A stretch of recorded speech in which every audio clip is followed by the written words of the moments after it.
नमस्कार, एनकेएम न्यूज़ में आपका स्वागत है। मैं हूं संदीप शर्मा। मौजूद हैं हम इस समय 14 पंत मार्ग, जो कि भारतीय जनता पार्टी प्रदेश कार्यालय है, और यहां पर उत्तरी दिल्ली नगर निगम के महापौर मेरे साथ हैं राजा इकबाल सिंह। अभी एक प्रेस वार्ता को संबोधित किया है राजा इकबाल सिंह ने। साथ में उनके साथ दक्षिण दिल्ली नगर निगम की स्टैंडिंग कमेटी के चेयरमैन थे और पूर्वी दिल्ली नगर निगम के मेयर भी थे, और साथ में थे भारतीय जनता पार्टी दिल्ली प्रदेश के अध्यक्ष आदेश गुप्ता। घोषणा की है कि जो कर्मचारी हैं, सफाई कर्मचारी हैं, उन्हें पक्का किया जा रहा है। उसकी फिगर भी बताई है। और उत्तरी दिल्ली नगर निगम की बात की जाए तो 6,646 कर्मचारियों को पक्का किया जा रहा है।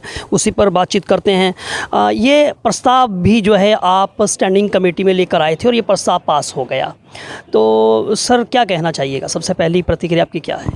देखो, मैं भारतीय जनता पार्टी का एक कार्यकर्ता हूँ और एक सिपाही हूँ, और हम हमेशा ही भारतीय जनता पार्टी जो कर्मचारियों के हित की बात करती है, तो उसी के प्रोग्राम के तहत ही हमने 6,646 जो अपने सफाई कर्मचारी ना कह के सफाई जो हमारे सैनिक हैं उनको पक्के करने के लिए हम वचनबद्ध थे, और उसमें से हमने 975 जो सफाई कर्मचारी उनको पक्का कर दिया है।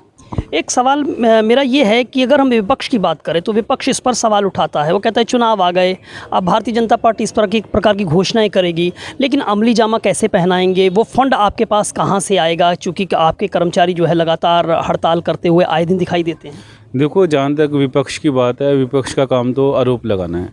विपक्ष ने कभी भी दिल्ली सरकार में होते हुए भी कभी हमें फंड ना देने का उन्होंने कसम खा रखी है। हर तरह से वो हमें हर रास्ता हमारा वो ब्लॉक करने की कोशिश करते हैं, मगर ये दिल्ली नगर निगम में जो भारतीय जनता पार्टी की सरकार है ये पूरी तरह से वचनबद्ध है, और हमने अभी तक 975 जो सफाई कर्मचारी उनको पक्का कर दिया, और बाकियों को भी हम जल्दी पक्का कर देंगे। जहाँ तक फंड का सवाल है, हमारे माइंड में है, एक बार हम जब इस प्रोसेस को पूरा कर दें फिर सारी बात आपको बताएंगे। मैंने ये सवाल अभी अध्यक्ष जी से पूछा था कि इस पर कितना फंड आप लोगों ने कोई कैलकुलेशंस किया होगा क्या? आप चूँकि आप तो महापौर हैं, जब आपने 6,646 का आंकड़ा निकाला होगा तो कहीं ना कहीं आपको ये भी आपने इस पर किया होगा कि कितना बोझ जो है वो निगम पर आएगा और इसका इंतज़ाम आप कैसे करेंगे? कुछ कैलकुलेशंस किए? देखो, इसमें ये बोझ वाली कोई बात नहीं है, क्योंकि ये उन लोगों का हक है।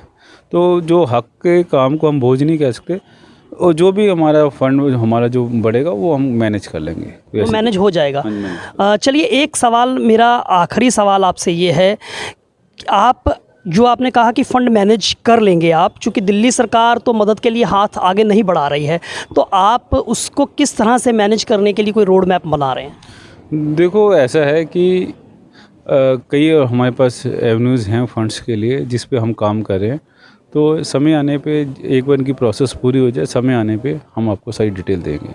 चलिए, समय आने पर राजा इकबाल सिंह का कहना है कि वो इसकी डिटेल्स देंगे, और वो इस पर कोशिश कर रहे हैं। बोझ नहीं मानते हैं, ये कर्मचारियों का हक है, लेकिन सवाल ये है कि कर्मचारियों का हक बिना वित्त व्यवस्था के जो है वो नहीं हो सकता। संदीप शर्मा, एनकेएम न्यूज़, दिल्ली।